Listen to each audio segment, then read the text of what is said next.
Thank you so much for joining me today. Hi everyone, it's Michela here on the Michela Show, and this is our election series. Today I'm with a very special guest, and I'm going to pass the word to him. Thank you, Michela, and to your listeners and viewers at home. Hope we are going to have a wonderful conversation without you tigering me. I'm tigering you. I'm with Mr. Yongama Zigebe of the UDM. And today he's going to be answering a few questions in light of the upcoming elections. So my first question to you is, how can South Africans be sure that if your party wins the election, that the country is going to be benefiting from your ruling party, and how the country is not going to be exploited like it has been, unfortunately, in these past few years? We have a man on the helm that we are selling him. We're selling to South Africans as our ticket to the union buildings as the president, who is President Holomisa. Holomisa was at the head of state in Transkei. If you remember, I think from 1987-88, those years, until 1994. And that state worked very well. There was law and order. Services were being, rendered. We also, the town itself, the capital town of Transkei at the time was Mthatha. What we see of Mthatha right now is a shadow of its former glory. It means that we have a person who has been at the helm of government, who knows how government functions and what needs to be done. You'll also remember that he was chucked out of the ANC in 1996 because he was the first whistleblower of corruption when it was not fashionable to do so. And we have been consistent on that ticket because we understand that corruption does destroy the gains of our freedom. It destroys your services, it destroys infrastructure development and maintenance, it destroys your education system, your public healthcare system as well. So we have a solid leader whom South Africans can put their votes on and put their hopes on, but also we have leaders behind him, such as the Deputy President, myself, and other leaders like the Treasurer General and so on, who have been tried and tested, who have been on a ticket of rescuing and saving South Africa from the always nurturing corruption, which is ANC. We no longer call it African National Congress here, the UDM.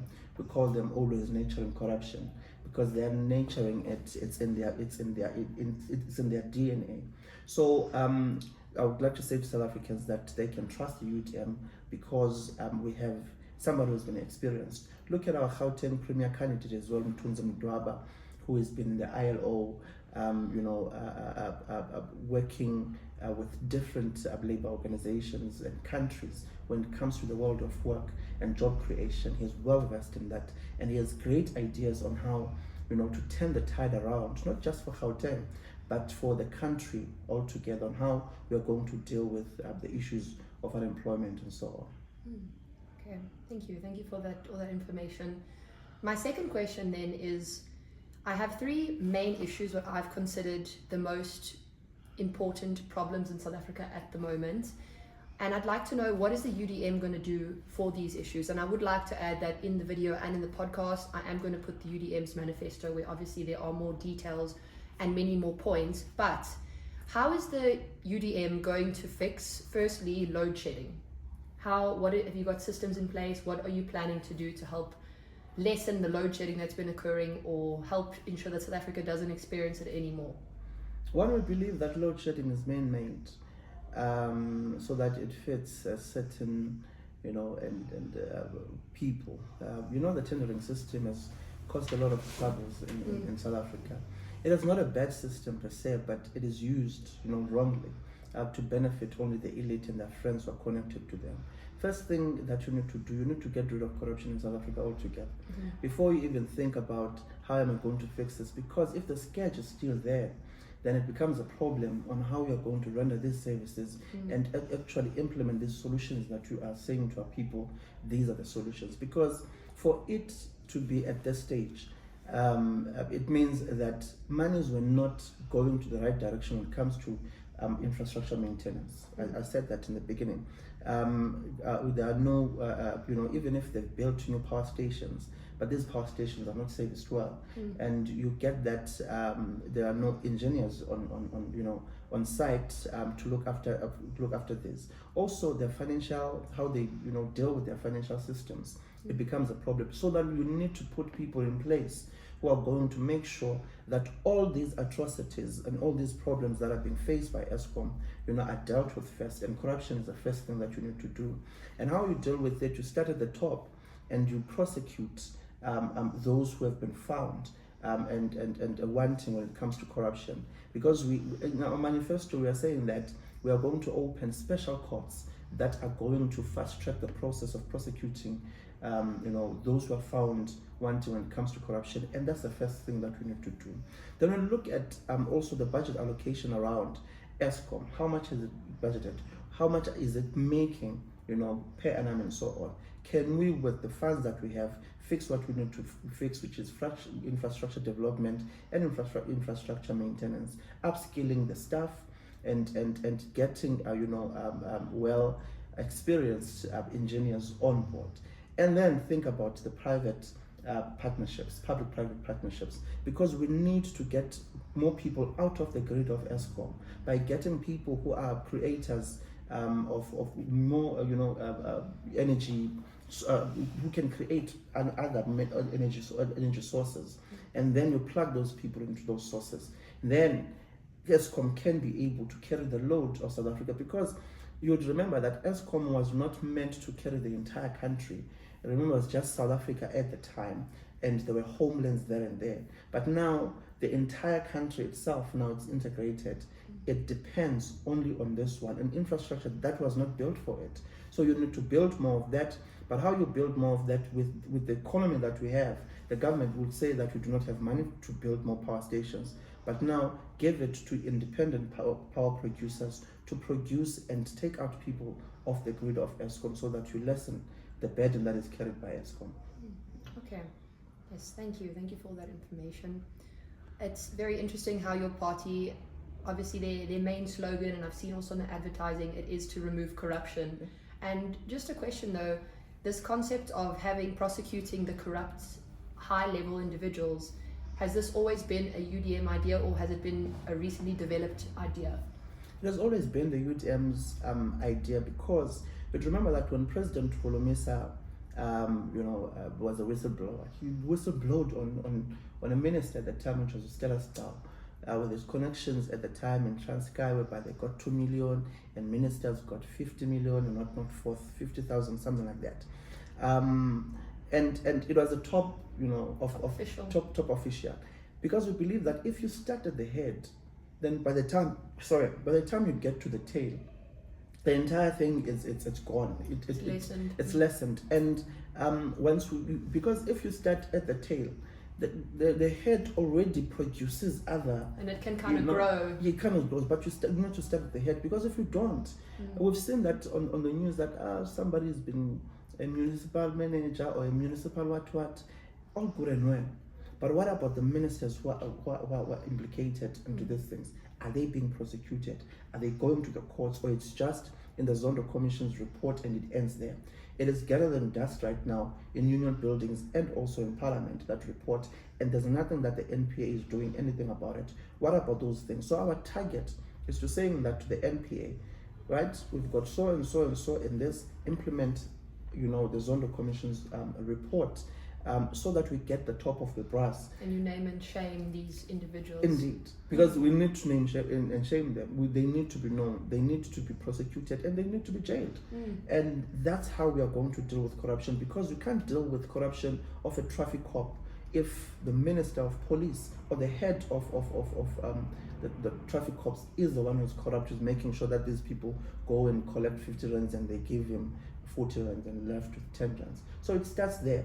Who is the head? Like same thing like drug, what do you call it? Abuse. Drug abuse. It doesn't start on the streets. You can arrest the guy on the street, but do you have mechanisms to get to the one who actually supplies that thing? Because if you cut the supplier, then you've cut the entire supply value chain. Okay. It's really, really interesting. So you really want to just start from the cause and eliminate that Indeed. immediately. Okay. Indeed. My next question is, how would the UDM ensure that currently at the moment, South Africa, a lot of foreign investors and foreign companies are leaving the country.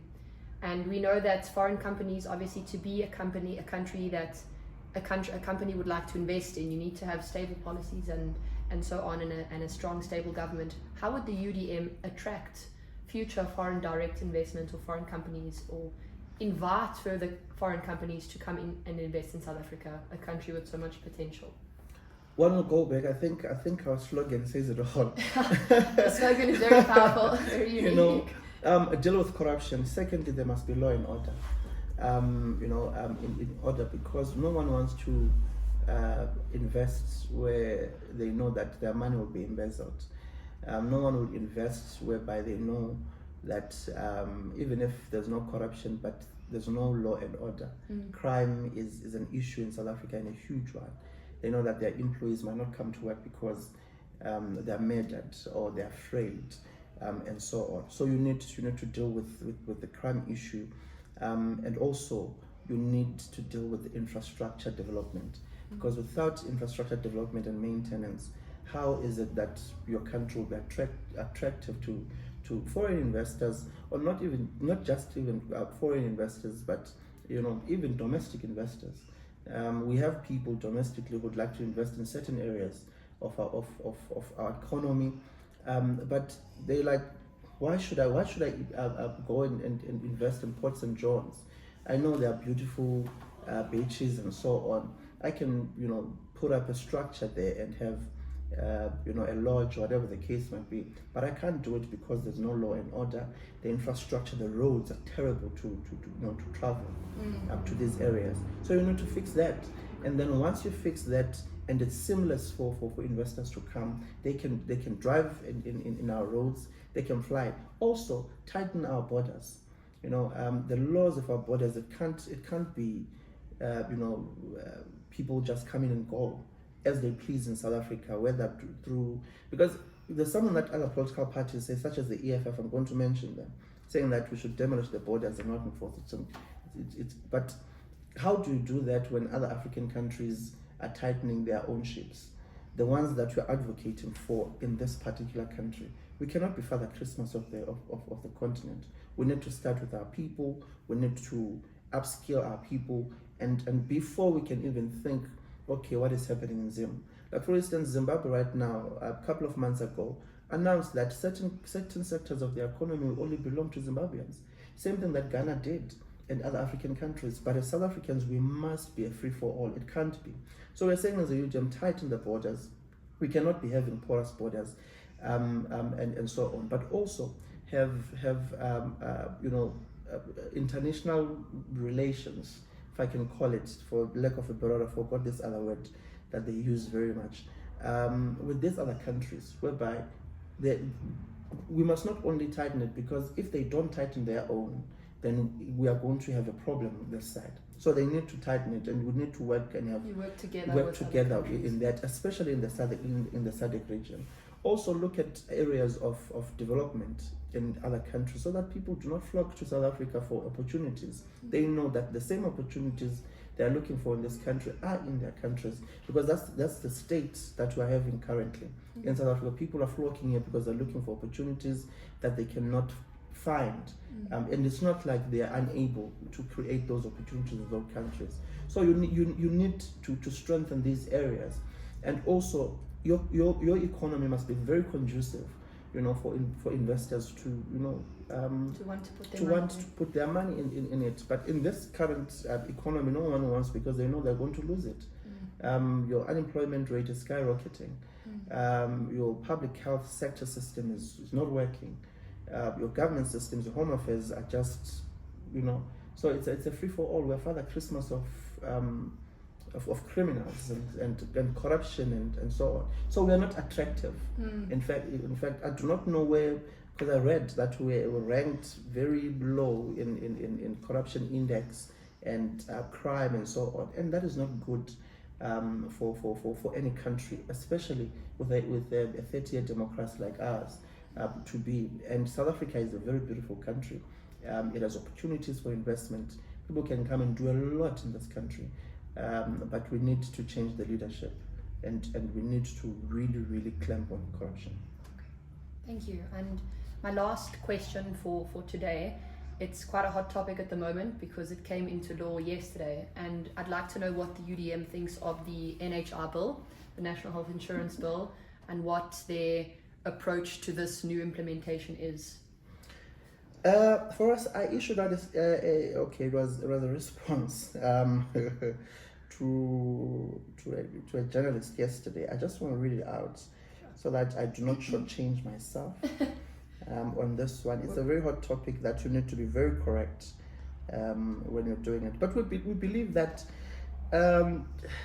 for us as a United Democratic Movement, we believe that we need to have a national, the healthcare, and so that bridging the inequality, equality issues and so on. However, the NHI at its current form, it was very irresponsible of the president to sign it, and we believe that it's an electioneering tool. This bill has been there in his table for quite some time. I think from last year or so on. Parliament has passed it early and he every time he has been stalling to sign it. And the question is, why now? 13, 14 days or 12 days before elections. ANC has run out of ideas on how to go to their communities. They are being chased.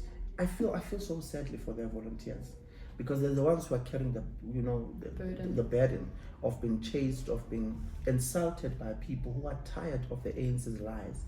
So every bill that he has signed, I think he has signed the hate speech bill as well. He has signed the electoral matters, something like that bill.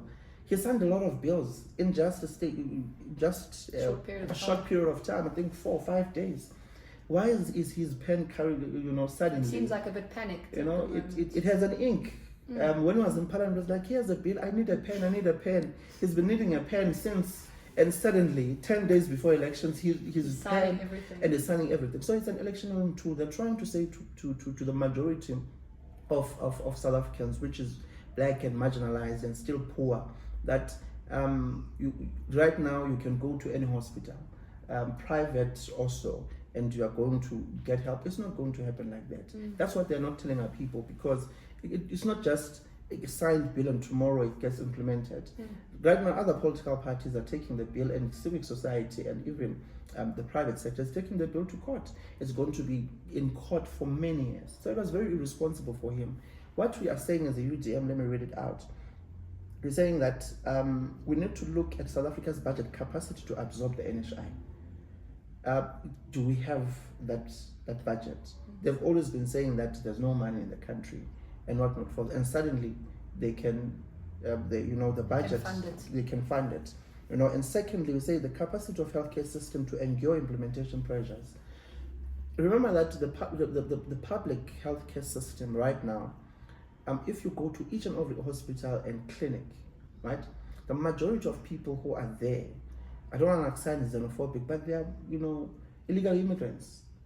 And it's putting a burden to a point whereby Bobby something from Limpopo shouted at a patient who was not even from this country, saying that you're leaving your country, they're coming in, we're wasting our resources on you. And it's the same thing. So what you're trying to do, if you implement this and they actually implement it, if they do implement it, we're trying to say to private the sector right now, which is working very well, that they should bear the burden of the failures of the government. First, fix your infrastructure. Put in resources into these hospitals that are in par with the private healthcare system. Your administration should work. Your nurses should be trained very well, and the doctors and everything. Put in doctors. There are many doctors who have went on the streets in the Eastern Cape because they are not absorbed. And many are unemployed. Many doctors are just unemployed. Right? So you've got these issues. Now you're trying to say the minority, which is the private sector, should carry the burdens of the ones that you've created, because the problem we're having right now, it is created by the same government. If they had built hospitals, if they put in resources and everything, they shouldn't be needing the NHI bill, because there will be equality across. And even if you implement the NHI Bill to saying that, all right, private, healthcare must be affordable to each and everyone, accessible to each and everyone. I believe that the private sector would even welcome that, because now we've got a working public sector, health system, and we've got a private sector. So now it becomes equal, and then we're able to join hands and assist each other on the go. And they can function better together. Indeed. Yes.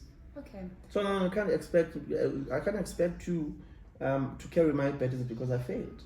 First I must fix my house and then come and say, how best can we work together? Also, you need to engage all the stakeholders that are involved, because if there's so much uproar about this NHI bill, and remember that President Ramaphosa is known to be one person who consults, right? Especially the private sector, right? Because he understands it better. He's a businessman or whatever. I don't know. He said he's a billionaire, but it's fine. But his party cannot pay staff, but they have a billionaire as a president. But it's fine. It's a topic for another day. So you look at those things. Did he consult this time around? Or it was just that there's pressure from the ANC to say we need to look better to the electorate? Was it a quick decision? Yeah, it did seem like a quick decision from the public's point of view, because, like you said, it was mentioned months ago and nobody heard anything, and suddenly now it was signed. So it does raise questions. And he knows he's signing something which is a hoax.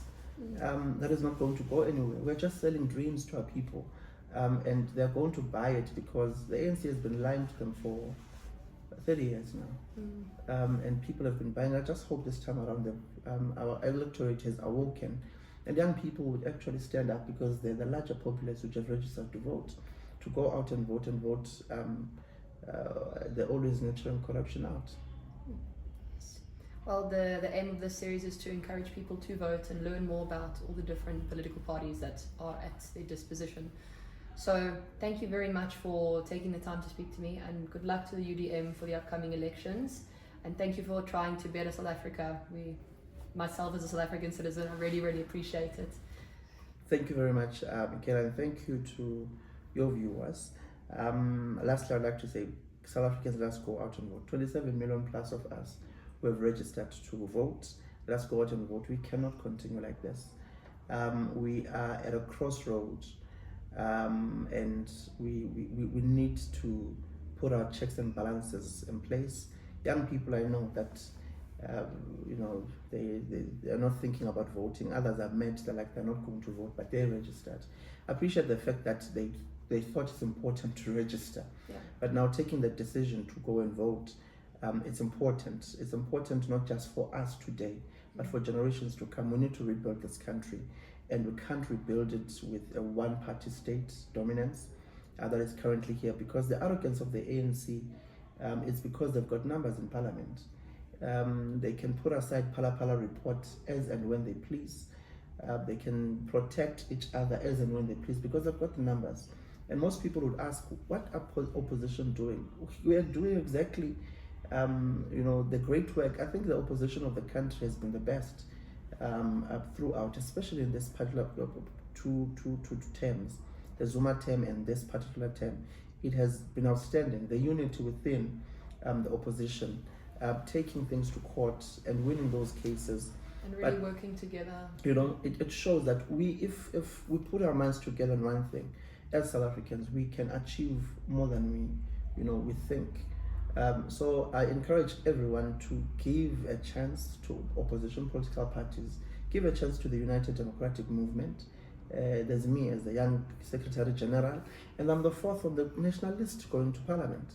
So we are going to, work towards making sure that South Africa becomes great again, it becomes respected, and corruption will be a thing of the past. Thank you so much.